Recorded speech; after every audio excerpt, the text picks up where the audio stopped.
श्री भक्तमाल में भक्त राजागण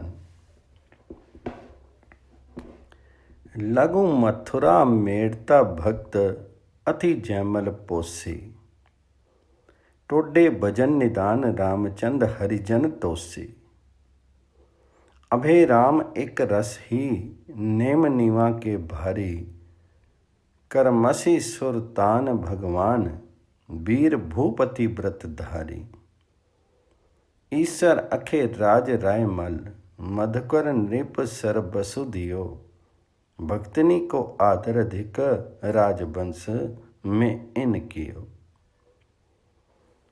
राजाओं के वंश में इन राजाओं ने भगवान जी के भक्तों को की बहुत अधिक सेवा की। श्री जयमल जी की साधु सेवा एवं संत सम्मेलनों के विशाल आयोजनों से उनकी राजधानी मेड़ता दूसरी मथुरा के समान जान पड़ने लगी। टोंडे ग्राम में भजन परायण भक्त श्री रामचंद्र जी ने भक्तों की उत्तम सेवा करके उन्हें संतुष्ट किया। श्री अभय राम जी ने जीवन भर एक समान महती संत सेवा की। श्री नीवा जी का संत सेवा का सुदृढ़ व्रत था। श्री करमशील जी, श्री सुल्तान जी, श्री भगवान जी और श्री वीरम जी, श्री वीरम जी, इन चारों राजाओं ने संत सेवा के अटल नियम को निभाया। श्री ईश्वर जी, श्री अक्षयराज जी, श्री रायमाल जी, श्री कन्हर जी एवं श्री मधुकर जी, इन सभी राजाओं ने भक्तों की सेवा में अपना सर्वस्व समर्पित किया। इनमें से कतिपय भगवत भक्त राजाओं का चरित्र इस प्रकार है। प्रथम है श्री जयमल जी। मारवाड़ नरेश राव दूदा जी के 3 पुत्र थे, रायमल जी, वीरम जी और रतन सिंह जी।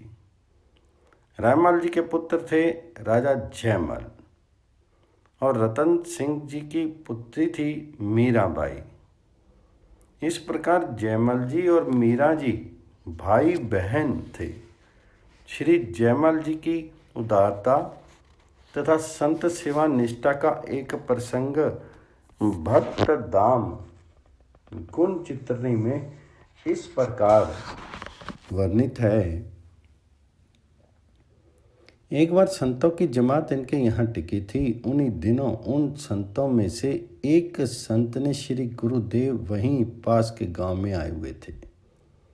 संत के मन में अपने श्री गुरुदेव जी के दर्शन की प्रबल इच्छा हुई, परंतु देवयोग से पांव में अत्यंत पीड़ा होने से वे चलने में सर्वथा समर्थ थे। इधर गुरु दर्शन की इच्छा भी अत्यंत बलवती थी। अतः संत ने श्री जयमल जी से कहा कि मेरे गुरुदेव अमुक गांव में ठहरे हुए हैं, मेरे पाँव में पीड़ा हो रही है, अतः आप यदि अपना घोड़ा दे दें तो उस पर सवार होकर के मैं श्री गुरुदेव जी का दर्शन कर रहा हूँ।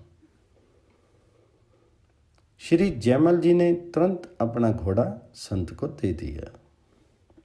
वे बड़े ही प्रसन्न मन से अश्व आरूढ़ होकर के श्री गुरुदेव का दर्शन करने गए।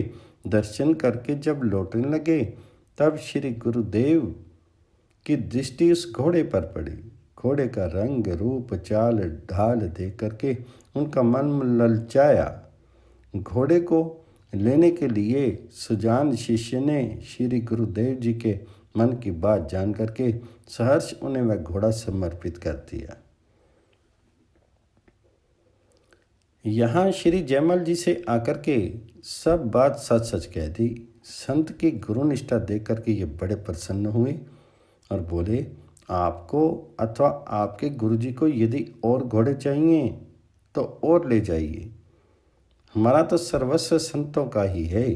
श्री जयमल जी की संत सेवा निष्ठा को देख करके वे संत बहुत प्रसन्न हुए। आशीर्वाद देते हुए उन्होंने इनके भक्ति भाव की प्रशंसा की। राजा श्री जयमल जी मेड़ता जोधपुर में रहते थे। श्री भक्ति देवी के सुंदर स्वरूप को वे जानते थे। आपका अपने ठाकुर जी के प्रति बहुत अनुराग था। श्री ठाकुर जी का मंदिर नीचे मंजिल में है, ऐसा मान करके आपने गर्मी के लिए छत के ऊपर हवादार सुंदर कमरा बनवाया। श्री ठाकुर जी के उस सेनागार में जाने के लिए राजा श्री जयमल जी ने एक लकड़ी की सीढ़ी बनवाई। उसके द्वारा उसमें जाकर के आप स्वयं पुष्प आदिकों से शैया की रचना करते एवं शयन भोग जल आदि सभी वस्तुएं यथास्थान रख करके नीचे उतर आते और सीढ़ी को वहां से हटा करके अलग रख देते, जिससे कोई दूसरा वहां जा नहीं सके। कमरे से थोड़ी दूर अलग बैठ करके मन ही मन आप ध्यान करते कि लाल जी शैया पर सुखपूर्वक शयन कर रही हैं। भगवत सेवा के इस रहस्य को आपकी रानी भी नहीं जानती थी। एक बार रात में उसने सीढ़ी लगाई और थोड़ा सा पर्दा हटा करके झांक करके देखा तो उसे एक सुंदर सुकुमार किशोर बालक शयन करता हुआ दिखलाई पड़ा। रानी पुनः चुपचाप उतर आई और निसैनी को यथास्थान रख करके महल में चली गई। प्रातःकाल आकर के रानी ने अपने पति देव को ये सब बात सुनाई और कहा कि मेरा मनोरथ पूर्ण हो गया। राजा श्री जयमल जी ने उसे डांट फटकार करके डरा दिया कि फिर कभी ऐसा नहीं करना, और मन ही मन ये जान करके प्रसन्न हुए कि इसके बड़े भाग्य हैं जो इसे श्री लाल जी के दर्शन हो। श्री प्रियादास जी ने इस घटना का अपने कविताओं में इस प्रकार वर्णन किया है। मैते बसत भूप भक्ति को स्वरूप जाने, जयमल अनूप जाकी कथा कही आए हैं। करी साधु सेवा रीति प्रीति की प्रतीति भई, नहीं एक सुनो हरि कैसे के लड़ाए हैं। नीचे मानी मंदिर सो सुंदर बेचारी बात, छात पर बंगला के चित्र ले बनाए हैं। विविध बिछोना सेज राजत उड़ोना, पान दान धरी सोना जरी पर्दा सिवाए हैं। ताकि दारू सीढ़ी करी रचना, उतारी धरे भरे दूरी चौकी, आप भाव सछताई है। मानसी बिचारे लाल सेज पग धारे, पान खात ले उगार डारे, पोड़े सुखदाई हैं। तिया हुना भेद जाने, सो निशानी धरी बाने, देखे को किशोर सोयो फिरी भोर आई है। पति को सुनाई भई अति मन भाई, बाको खीजी डर पाई, जानी भाग अधिकाई हैं। श्री भक्तमाल में भक्त राजागण में श्री रामचंद्र जी, श्री रायमल जी, प्रथम श्री रामचंद्र जी। टोंडे राजवंश में उत्पन्न श्री रामचंद्र जी बड़े ही संत सेवी थे। उन्होंने संत सेवा में अपना सर्वस्व लगा दिया। घर में अन्न के नाम पर एक दाना और द्रव्य के नाम पर एक आना भी नहीं रहा। तब कुछ दिनों तक आपने इधर उधर से कर्ज लेकर के संत सेवा की, लेकिन इस तरह कब तक सेवा होती। कुछ दिनों के बाद बाजार के हजारों रुपए कर्ज हो गए। अब लोगों ने उधार देना बंद कर दिया। तब इन्हें बड़ी चिंता हुई कि अब कैसे संत सेवा होगी और कर्जे को कैसे चुकाया जाएगा। अतः इस चिंता में निमग्न थे कि रात्रि में भगवान जी ने सपन दिया कि तुम्हारे पुराने मकान में अमुक स्थल पर बहुत बड़ी धनराशि गड़ी हुई है, उसे निकाल करके बाजार का कर्ज चुकाओ और संतों की सेवा करो। श्री रामचंद्र जी ने ऐसा ही किया। दूसरा प्रसंग है श्री रायमल जी। श्री रायमल जी जोधपुर नरेश श्री राव मालदेव के पुत्र हैं। ये सिवाना के जागीरदार थे। इनका भगवत प्रेम अनुपम था। श्री कल्याण दास जी आपके पुत्र थे, जो बड़े ही वीर और बड़े भक्त थे। परम संत सेवी राजा रायमल से एक दिन इनकी भोली भाली पत्नी ने पूछा, आप संतों की सेवा क्यों करते हैं? इस पर रायमल जी ने बताया कि संतों की सेवा से भगवान प्रसन्न होते हैं। यदि भगवान का दर्शन करना हो तो सबसे सुगम उपाय संत सेवा ही है। सरल हृदय पति पति की बात मान करके भगवत दर्शन की अभिलाषा से संत सेवा करने लगी। इसके प्रभाव से आकृष्ट होकर के भगवान जी ने उस महाभागवती को चतुर्भुज रूप धारण करके दर्शन दिया। श्री प्रभु का दर्शन पाकर के रानी कृतकृत्य होगी। जब दर्शन देकर के प्रभु जाने लगे तो रानी ने दौड़ करके भगवान का हाथ पकड़ लिया और अत्यंत दीन होकर के बोली, प्रभु मैंने तो पति देव के उपदेश से आपका दर्शन पाया है, अतः आपने जैसे कृपा कर मुझे दर्शन दिया है उसी प्रकार मेरे पति देव को भी दर्शन दीजिए। भगवान हंस पड़े और बोले, अच्छा शीघ्र जाकर के अपने पति को भी लिलवा लाओ। परम साध्वी सती ने शीघ्र अपने पति को बुला करके भगवान जी के दर्शन कराए। श्री भक्तमाल में भक्त राजागण में श्री मधुकर शाह जी और नरेश महाराज श्री मधुकर शाह जी बड़े ही शूरवीर तथा धर्मनिष्ठ राजा हुए। इन्होंने अपनी वीरता से युद्ध करके अकबर बादशाह के कई किलों पर विजय प्राप्त कर ली थी। तब अकबर ने इनसे सम्मानपूर्वक संधि कर ली।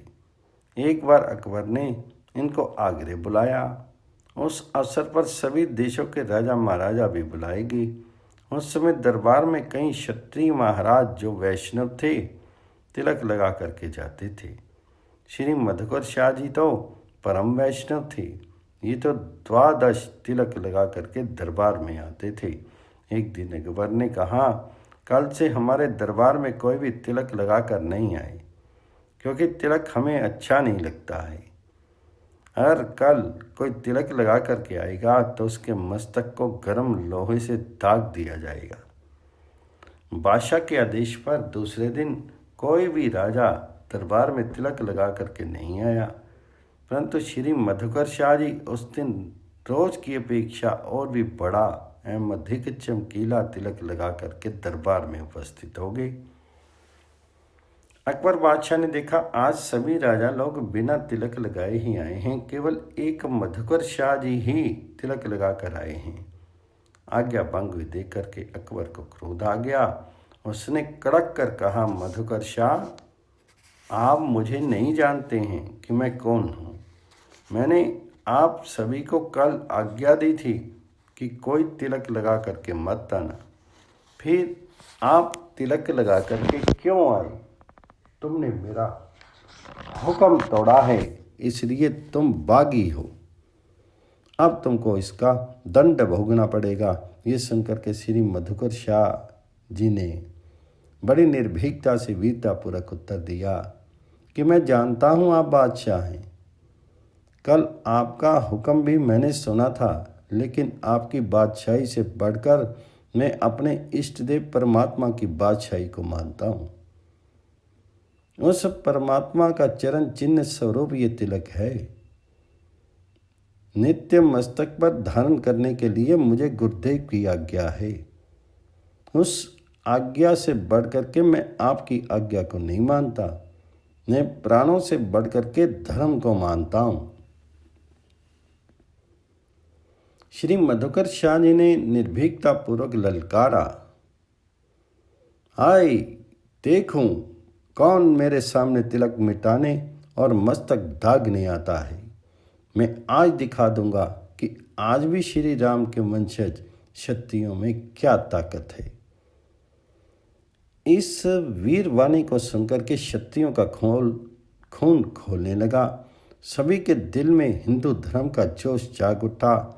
धन्य धन्य की आवाज़ें आने लगी। कोई कोई कहने लगा, एक और मधुकर शाह, एक और बादशाह। देखो दोनों में आज क्या निर्णय होता है। अकबर बादशाह बड़ा ही बुद्धिमान था। जब उसने देखा कि सभी क्षत्रिय राजा भड़क उठे हैं, यदि ये सभी बागी बन गए तो मेरी बादशाहत को नष्ट करने पर तुल जाएंगे। मैंने तिलक ना लगाने की बात कह करके सभी के दिलों पर ठेस पहुंचाई है। ये सोच करके लज्जित होकर के बादशाह ने पैंतरा बदलते हुए वाह वाह कहा।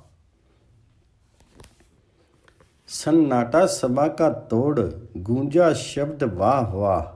बोला बादशाह वाह, मधुकर शाह वाह। आपने ही नित्य नेम अपना निभाया है, जान पर खेल आज तिलक लगाया है। मुझको नहीं है चिर तिलक लगाने से, परीक्षा ली थी हुक्म के बहाने से। तिलक विहीन सभी राजा महाराज हैं, निकले टिकैत सच्चे एक आप आज हैं। बलिहारी आपकी अनोखी आन बान पर, खुश हो गया हूँ मैं सच्चाई और शान पर। मन में जरा भी मेरे नहीं छल छंद है, सच कहता हूँ मुझे तिलक पसंद है। आपके ही नाम से लगाया अब जाएगा, मधुकर शाही ये टीका कहलाएगा। इस प्रकार अकबर के दरबार में महाराजा मधुकर शाह जी की जय ध्वनि से आकाश गूंज उठा। दूसरे दिन से सभी राजा तिलक लगा करके दरबार में आने लगे। वैष्णव के उधर पुंड तिलक का दरबार में दबदबा हो गया। आपकी भक्ति के चमत्कार से भगवान जी के मंदिर का द्वार फिर गया। वह प्रसंग इस प्रकार है। ओरछे में एक व्यासों का महल्ला है। उसमें एक प्राचीन मंदिर है जो आज भी विद्यमान है। उस मंदिर में आप स्वयं कीर्तन करने जाते थे। भगवान जी के आगे भक्तों के बीच में पैरों में नूपुर बांध करके नृत्य करते थे। पदगान करते हुए आप बेसुध हो जाया करते थे। एक दिन भक्तराज राजा के सामने ऐसा आवश्यक राज्य कार्य आ गया जिसके सुलझाने में लग जाने से अवकाश नहीं मिला, अतः समय पर मंदिर में नहीं पहुंच सके। भगवान की शयन आरती हो गई। रात अधिक बीत गई थी। फिर भी श्री मधुकर शाह जी अपना नित्य नियम पूर्ण करने के लिए गए और मंदिर के पीछे जाकर के कीर्तन करते हुए नृत्य करने लगे। अत्यधिक विलंब हो जाने के कारण सभी दर्शनार्थी अपने अपने घर जा चुके थे। गिने चुने कुछ लोग रह गए थे जिनका महाराज के प्रेम पूर्ण नृत्य कीर्तन के दर्शन श्रवण का नियम था। रात्रि के सन्नाटे में प्रमुख प्रेमी भक्तों के बीच में ऐसा कीर्तन जगा कि सभी प्रेम विभोर हो गए। सभी के नेत्रों में प्रेम अश्रु बहने चल लगे। उसी समय प्रेमीवश भगवान भी सहसा प्रकट होकर के राजा साहब के साथ नृत्य करने लगे। उस आनंद का वर्णन कौन कर सकता है। देवताओं ने स्वर्ण पुष्प तथा दिव्य सुगंधित पुष्प बरसाए एवं अपने वाद्य बजाए। राजा को दर्शन देकर के प्रभु ने कृतार्थ किया। उसी समय मंदिर का द्वार घूम गया। कहते हैं कि उनमें से कुछ स्वर्ण पुष्प आज भी सुरक्षित हैं। जब नया राजा गद्दी पर बैठता है तब उन पुष्पों के दर्शन कराए जाते हैं। श्री मधुकर शाह जी की संत वेश निष्ठा का वर्णन करते हुए श्री भक्तमाल जी के टीकाकार श्री प्रिया दास जी एक प्रसंग का वर्णन करते हैं। एक बार मधुकर शाह जी के द्वेषी भाई बंधुओं ने एक गधे को वैष्णव वेश धारण कराया और मधुकर शाह के सामने ले आए। वेशनिष्ठ राजा ने उस गर्दभ का वैष्णव वेश के कारण आदर सत्कार किया और कहा, अवलो दुई दुई पाद के देखे संत अनंत, चारी चरण के आजू ही देखे संत लक्षंत। मेरे प्रभु समर्थ हैं सके रूप सब धारे, खर नाही वैष्णव खरे, प्रभु तुम लेहु उधारी। मच्छ कच्छ शुकर बने, भक्तन हित भगवान, मधुकर हित गर्धव बने, धनी धनी कृपा निधान। श्री मधुकर शाह जी गर्दभ को वैष्णव रूप धारण किए हुए देख करके बड़े खुश हुए और बोले, अहो श्री जुगल किशोर जी की हमारे ऊपर बड़ी कृपा है, जो कि मेरे राज्य में गधे भी वैष्णव बन करके कंठी माला और तिलक धारण करने लगे हैं। अब तो निश्चय ही कोई मनुष्य बिना कंठी माला तिलक के नहीं रह सकता है। अब यदि कोई कंठी तिलक विहीन देखने में आए तो उसे गधे से भी निष्कृष्ट समझना चाहिए।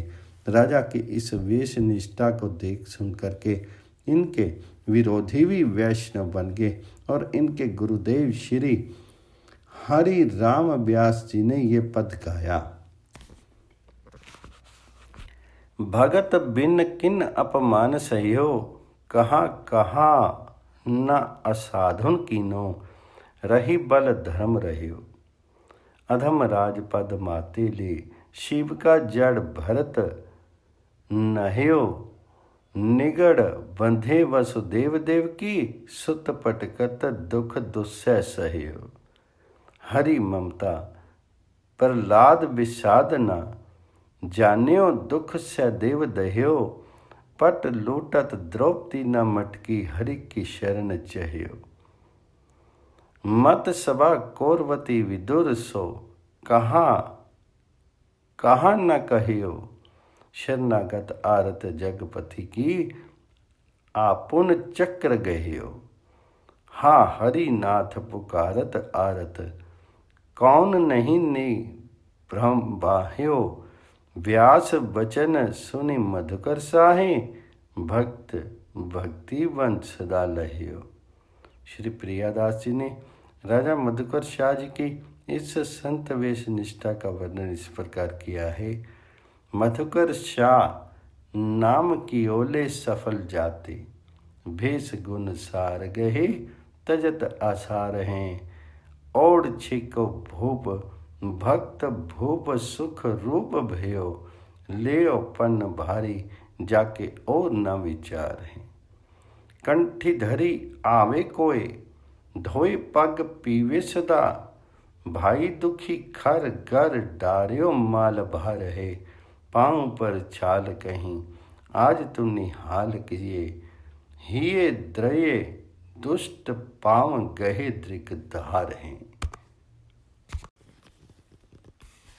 श्री भक्तमाल में श्री खेमाल रत्न जी राठौर,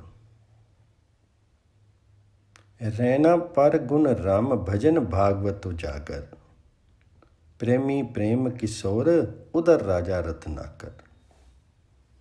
हरिदासन के दास दशा ऊंची ध्वज धारी, निर्भय अननि उदार, रसिक जस रसना भारी। दसधा संपत्ति संत बल, सदा रहत प्रफुल्लित बदन, खेमाल रतन राठौर के अटल भक्ति आई सदन। श्री खेमाल रत्न जी राठौर वंशीय क्षत्रिय थे। आपके घर में भक्ति ने अचल होकर के निवास किया। आपके पुत्र श्री राम रेयन जी श्रेष्ठ गुणों से युक्त थे और श्री राम जी के भजन में सदा तत्पर रहते थे। आप परम प्रसिद्ध भगवान जी के भक्त थे। श्री खेमाल जी के पुत्र श्री राम रे जी के पुत्र श्री किशोर सिंह जी भगवत प्रेमियों से प्रेम करने वाले थे। समुद्र के समान गंभीर हृदय वाले सद्गुण रत्नों के निधान थे। ये सभी भगवत दासों के दास थे। प्रेम की उच्च दशा को प्राप्त इन्होंने उसकी ध्वजा को सदा ऊंचा रखा। ये निर्भय अनन्य परम उदार और रसिक थे। रसिक श्री श्याम सुंदर के विशाल सुयश को आप जिहा से सदा गाते रहते थे। दशता भक्ति को ही आप अपनी परम संपत्ति मानते थे। संतों का बल आप में था। ये सदा प्रेम विभोर अतः प्रसन्न मुख रहते थे। श्री खेमाल रतन जी के विषय में विशेष विवरण इस प्रकार है। ऐतिहासिक विशेषज्ञों के अनुसार जोधपुर के शासक राव सुजा के पुत्र उदा ने विक्रमी संवत 1539 में जेतारन पर आक्रमण किया और सिंधालों को परास्त करके नया राज्य स्थापित किया। इनके वंशज उदावत राठौड़ कहलाए। परम प्रतापी राव उदा के पुत्र खीवकरण खेमकरण ही खेमाल नाम से प्रसिद्ध हुए। इनका जन्म भाद्रपद मास के शुक्ल पक्ष की 11वें संवत 1537 विक्रमी में हुआ। ये भगवत भक्त होने के साथ साथ अपने काल के महत्वपूर्ण वीरों में से एक थे। धर्म रक्षार्थ इन्होंने कई संग्राम किए। जोधपुर के मालदेव के समय में जैताजी, कृपाजी और पंचायन को साथ लेकर के शेरशाह के विशाल सेना से श्री खेमाल जी ने इतिहास प्रसिद्ध संग्राम लड़ा। तभी से वीरों में आपको बड़ा सम्मान प्राप्त हुआ। पुनः शेरशाह से मालदेव का प्रसिद्ध युद्ध गिरी में हुआ, जिसमें धोखे के कारण मालदेव वापस लौट आए, पर श्री खेमाल जी प्रमुख सरदारों को साथ लेकर के संग्राम में डट गए। अपने 10,000 सैनिकों के साथ शेरशाह की 80,000 सेना पर भीषण प्रहार किया। ये युद्ध विक्रमी संवत 1600 में हुआ। इनके प्रचंड आक्रमण से शेरशाह की फौज के छक्के छूट गए।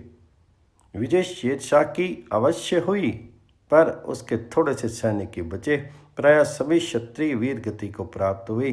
शेरशाह ने इस विजय को धिक्कारा और कहा कि खुदा का शुक्र है जो जान बची, वरना मुट्ठी भर बाजरे के लोभ में दिल्ली की सल्तनत खो देता।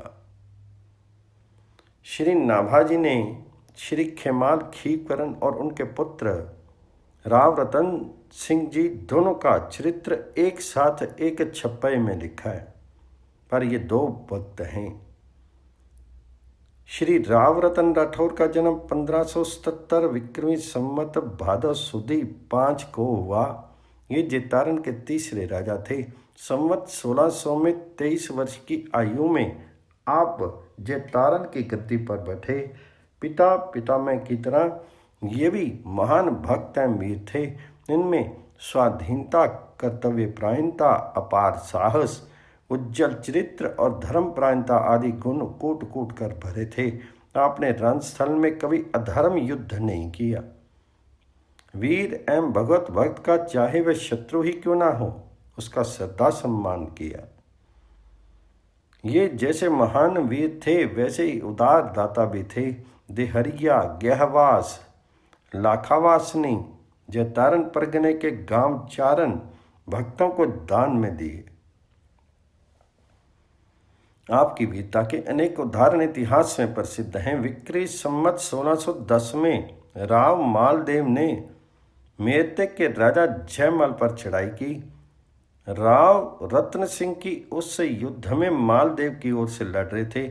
आपने अपने सामंत देईदास के साथ जयमल जी की सेना पर भयंकर प्रहार किया।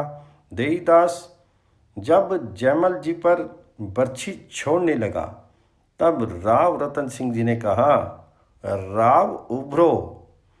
फिर देईदास ने बर्छी नहीं चलाई। इस युद्ध में जयमल की सेना हार गई थी।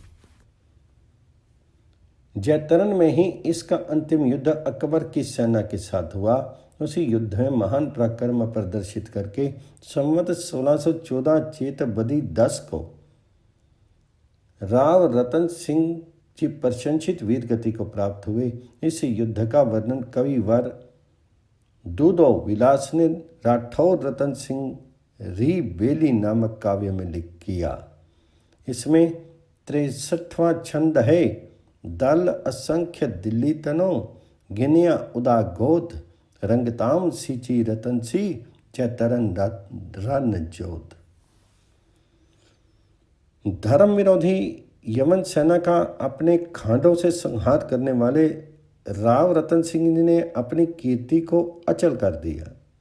इस प्रकार स्वतंत्रता प्रेमी राव रतन सिंह जी ने उज्जवल आदर्श प्रकट किया। इस क्षेत्र की जनता इन्हें देवतुल्य मान करके समाधि पर श्रद्धा सुमन चढ़ाती है। अब नया स्मारक भी बन गया है। जैतरन में एक सिद्ध संत श्री गुदड़ बाबा थे। राव रतन सिंह जी उनसे प्रभावित थे, उनके परम भक्त थे। वही श्री गोपाल जी का मंदिर है। इनके वंशज उसे अपना गुरुद्वारा मानते हैं। इन्हीं राव रतन सिंह जी के पुत्र श्री राम रेयन जी थे। आपने रामट ग्राम में अपनी गद्दी स्थापित की। इनके पुत्र श्री किशोर सिंह जी हुए। राजा श्री राम रेयन जी आज अजर धर्म आचार्यो लोक हित मनो नीलकंठ निंदक जग अनिराय कहा महिमा जाने को भूसठ विदित गंधर्भी व्याकियो दुष्वंत पर माने भरत पुत्र भागवत समुख सुखदेव बखाने और भूप कौ छवे सके दृष्टि जाय नाहिन धरी कलिजुग भक्ति कर्री कमान राम रैन के रिजु करी। इस कलयुग में भक्ति का और धर्म का पालन बहुत कठिन है, परंतु श्री राम रेयन जी ने इस कठिन कार्य को बड़ी सरलता के साथ संपन्न किया।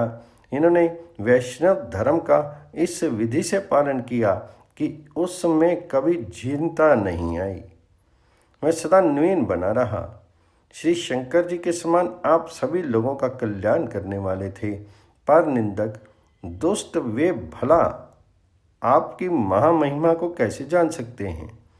जैसे राजा दुष्यंत ने शकुंतला से विवाह किया और उनसे महान प्रतापी पुत्र श्री भरत जी परम भागवत हुए, जिनका वर्णन श्रीमद् भागवत में श्री शुकदेव जी ने किया है। उसी प्रकार आपने गंधर्व विधि से अपनी कन्या का विवाह रास बिहारी श्री कृष्ण के साथ किया। आपने जैसी भक्ति का आचरण किया, दूसरे राजा लोग उसे मन में ला भी नहीं सकते। आचरण करना तो बहुत दूर रहा, इस और दृष्टि करके वे लोग देख भी नहीं सकते।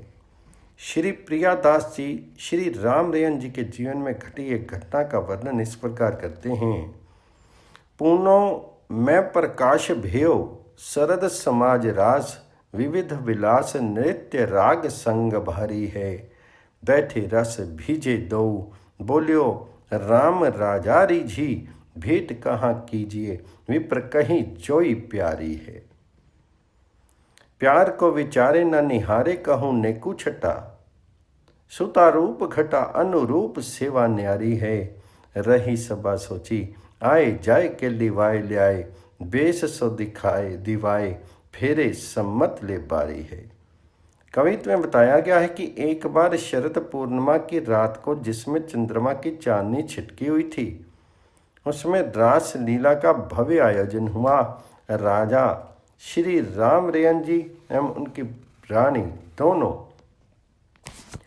रास का दर्शन कर रहे थे। नित्य गान को पूर्ण करके प्रेम रस में सरोबार युगल किशोर सिंहासन पर विराजमान हुए। उस समय राजा राम रेयन जी ने प्रेम विभोर होकर के अपने मंत्रियों से पूछा कि ठाकुर जी को क्या भेंट करना चाहिए। भक्त ब्राह्मण मंत्री ने कहा, राजन, जो वस्तु आपको सर्वाधिक प्रिय हो वही प्रभु को अर्पण करनी चाहिए। ये सुनकर के राजा ने अपने मन में सोचा, विचारा और निश्चय किया कि घनी घटा के समान जिसमें सौंदर्य छाया है वही अपनी प्रिय कन्या श्री ठाकुर जी को भेंट में देने योग्य है। तत्पश्चात आप महल में गए और वस्त्र आभूषणों से भूषित अपनी कन्या को लिवा लाए और उसे रास बिहारी श्री कृष्ण को अर्पण कर दिया। पश्चात विधि विधान के अनुसार भामरे पड़ी, विवाह हुआ, बहुत सी संपत्ति दहेज में दी और न्यौछावर की। श्री राम रेयन जी की रानी आरज को उपदेश सुतो और नीके धारियो नवदा दस्ता प्रीति आन धर्म सबे बिसारियो अच्युत कुल अनुराग प्रगट पुरुषार्थ जानियो, सारा सार विवेक बात तीनों मन मानियो। दासत्व अनन्य उदारता संतन मुख राजा कही, हरि गुरु हरि दासन्नी सो राम घरनी साची रही। राजा राम रैन जी की धर्मपत्नी श्री हरि गुरुदेव एवं संतों के प्रति सदा सच्ची रही। इन्होंने इनसे कभी छल कपट नहीं रखा। अपने पतिदेव के उपदेशों को तो इन्होंने अच्छी प्रकार से हृदय में धारण किया। नवधा दशता भक्ति के आचरण में ही इन्हें प्रीति थी। दूसरे लौकिक धर्मों को बिल्कुल भुला दिया। वैष्णव से प्रेम करना ही श्रेष्ठ पुरुषार्थ जाना। सत्य को ग्रहण और असत्य को त्याग कर देने का विवेक आप में है था। दासत्व, अनन्यता और उदारता, ये तीनों बातें आपके मन में बसी हुई थी। इसकी प्रशंसा संत जन तथा स्वयं राजा राम रैन जी अपने मुख से करते थे। श्री प्रियादास जी ने श्री राम रैन जी की रानी के संत प्रेम का इस प्रकार वर्णन किया। आए मधुपरी राजा राम अभिराम दो, दाम पे ना राख्यो साधु विप्र भुगताए हैं। ऐसे वे उदार राह खर्च संभार नाही, चल वो विचार भयो चूरा दीठ आए हैं। मुद्रा सत्य 5 मोल खोली, तिया आगे धरे दीजे, बेची गे नाभा कर पहिराए हैं। पति को बुलाई कहीं नीके देखी, रीजे बीजे काटी के करजपुर आए हैं देव बिठाए हैं। कवित्व में बताया गया है कि एक बार राजा राम रैन जी तथा उनकी रानी दोनों श्री मथुरा जी आए। साधु ब्राह्मणों की सेवा करते हुए कुछ दिन वहीं रहे। जो धन आप साथ में लाए थे वह संपूर्ण धन साधु ब्राह्मणों की सेवा में समाप्त हो गया। घर वापस जाने के लिए मार्ग व्यय भी नहीं बचा। जब वापस लौटने का विचार हुआ तो उस समय राह खर्च का प्रश्न उपस्थित हुआ। रानी के हाथों में जड़ाऊ कंकन थे। उन्हीं पर राजा की दृष्टि पड़ी। रानी ने हाथों के कंकन उतार करके राजा के आगे रख दिए और कहा कि इन्हें बेच दीजिए। श्री राम रैन जी उन्हें बेचने बाजार को गए। संयोगवश गोस्वामी श्री नाभाजी इन्हें मार्ग में मिल गए। इन्होंने प्रसन्न होकर के दंडवत करते हुए भेंट स्वरूप या सखी भाव होने से दोनों कंकन उनके हाथों में पहना दिए। रानी ने महाराज को बुलाकर कहा, आपने ये बहुत ही अच्छा किया। रानी की निष्ठा देख करके राजा उस पर प्रेम विभोर हो गए। इसके पश्चात किसी से कर्ज लेकर के आप अपने नगर को वापस आए और उसको धन भेज करके कर्ज चुकता किया।